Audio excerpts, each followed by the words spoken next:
Estimadas amigas y amigos, me da mucho gusto volverlos a saludar a través de este espacio. Bien, les dejo con una cápsula para la reflexión. Resulta que el general Rubén Escorcia Vargas, quien ha sido acusado, entre otras cosas, de formar parte de la delincuencia organizada, lavado de dinero, resulta que denunció ser víctima de tortura por parte de elementos de la Procuraduría General de la República, concretamente CIEDO.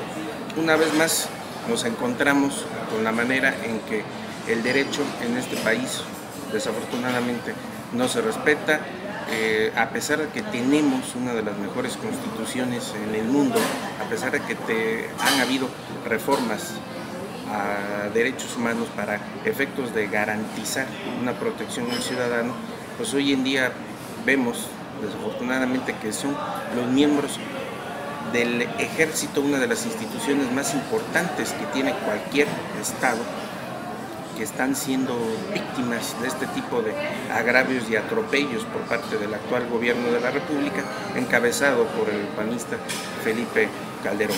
Hay que recordarles a todas aquellas personas que nos están viendo a través de este espacio que existen garantías constitucionales como es presunción de inocencia, protección de datos personales, así como también garantías del inculpado, las cuales tienen que ser respetadas en todo momento y circunstancia.